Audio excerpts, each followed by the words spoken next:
महात्मा गांधी जी ने अंग्रेजों की तानाशाहियों के खिलाफ, अन्याय के खिलाफ, अहंकार के खिलाफ,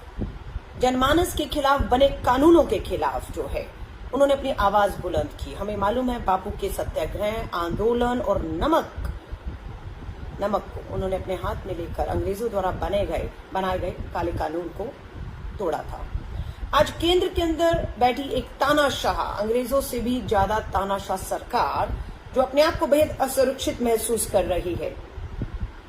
जिसके तहत उन्होंने भारतीय राष्ट्रीय युवा कांग्रेस, जो कांग्रेस के पूर्व अध्यक्ष श्री राहुल गांधी जी के दिशा निर्देश पर, उनसे मिल रही ताकत से देश के अंदर अभी से नहीं 2020 में जब तालेबंदी हुई थी तो प्रवासी भारतीय गरीब मजदूर जो सड़कों पर निकले थे उन्हें घर पहुंचाने के लिए, उन्हें खाना देने में जो भारतीय राष्ट्रीय युवा कांग्रेस ने मदद की, वो मदद अभी तक रुकी नहीं, क्योंकि वो मानवीय आधार पर मदद की जा रही थी, जो आज भी जारी है। भारतीय राष्ट्रीय युवा कांग्रेस ने जब देश में दूसरी लहर आई, खासतौर से राजधानी दिल्ली के अंदर लोगों को भारी किल्लत ऑक्सीजन की होने लग गई, दवाइयों की, अस्पतालों में आईसीयू बेड नहीं उन्हें मिल रहे थे,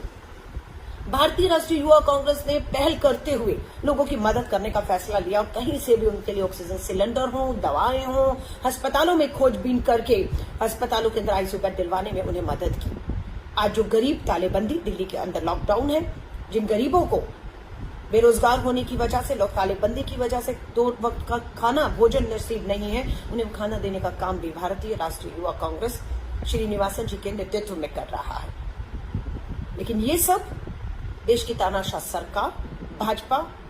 को मंजूर नहीं है। लोग खोज रहे हैं कहां है देश के गृह मंत्री, क्यों नहीं दिख रहे। जब से बंगाल का चुनाव, देश का चुनाव में 5 राज्यों का खत्म हुआ है, परिणाम आए हैं, हताश निराश देश के गृह मंत्री कहीं कोप भवन में बैठे हुए हैं। और उस कोप भवन में बैठ के देश के गृह मंत्री अमित शाह जी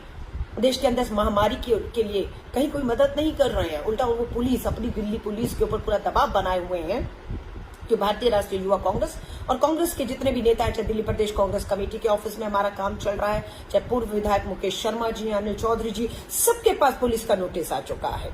अभी भारतीय राष्ट्रीय युवा कांग्रेस के अध्यक्ष को तो पूरी क्राइम ब्रांच ने घेर लिया है। एक एक चीज की जानकारी उनसे अब इस समय बीच में मांगी जा रही है। कहां से ऑक्सीजन सिलेंडर आए, कहां से ऑक्सीजन बेड आपको या आईसीयू में, और दवाइयां ये कहां से उपलब्ध करा पाते। मुझे लग रहा था अभी प्राथमिकता लोगों की जान बचाना। एक बार हम इस महामारी से बाहर आ जाएं, लोगों की जान बच जाए, फिर आप कर लीजिएगा।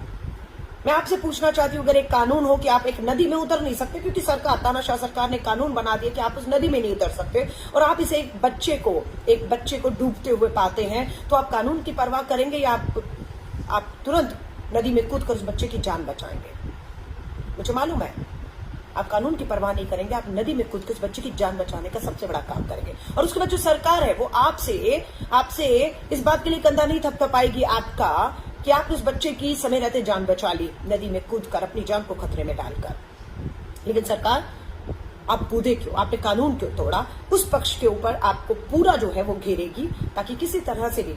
दोबारा कोई इस तरह की मानवीय आधार पर किसी की जान बचाने का काम ना कर सके। दिल्ली के अंदर कालाबाजारी, जमाखोरी, ऑक्सीजन के सिलेंडर हो, ऑक्सीजन कंसंट्रेटर हो, दवाओं की जमाखोरी पर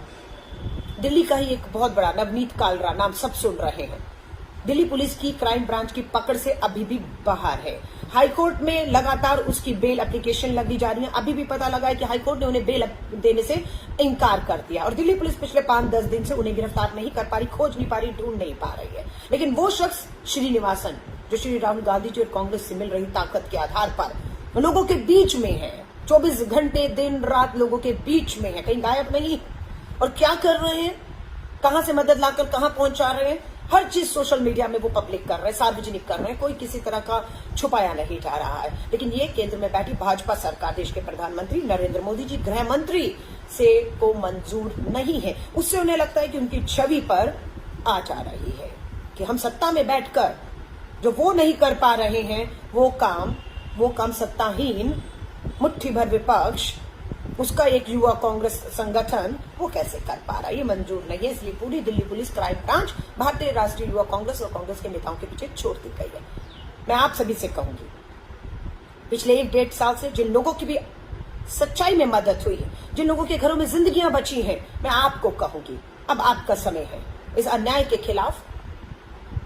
इस पक्षपात कार्रवाई के खिलाफ